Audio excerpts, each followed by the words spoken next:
talk about, property management. Obviously you have some in-house management currently with your business. And so, as an active operator ourselves, we've had home run property managers and we've had, issues in the past that can really impact how well a deal is running. So I'd love to hear some of the pros and cons from your perspective of taking property management on in-house and how you've seen that play out throughout your business. Sure. And it's something that we've really come full cycle on. So starting out managing townhomes, then managing scattered sites, having property managers over multiple properties, not having a centralized staff, trying to find maintenance that could drive all the way across the city. Incredibly difficult. That tenant base is very tough to serve at times who are going to live there. And it's very tough to learn what the property needs. And so we have relied heavily on third-party managers as we have invested out of state. And there's great benefit there. Third-party managers can be phenomenal sources of truth for you in terms of being able to evaluate the effectiveness of a business plan. Third-party managers are going to generally better at having their hands into the talent. There's nothing more important in a manager than their ability to find staffing. Our asset manager has a quote that I'm going to steal from him where he'll say, every apartment has four walls and a door. It's the staff that people come and join or the staff that people leave. And so your ability to hire, train really good staff members is central to your ability to be successful. And if a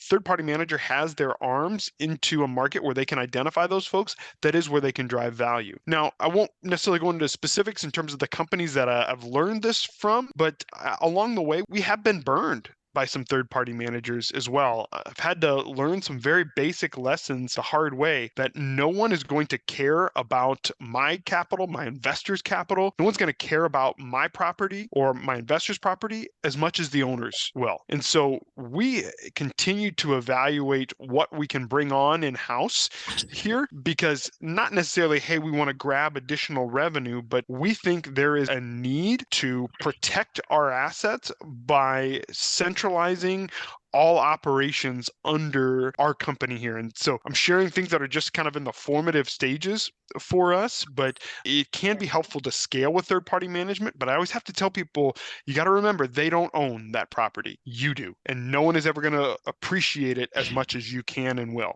Well said.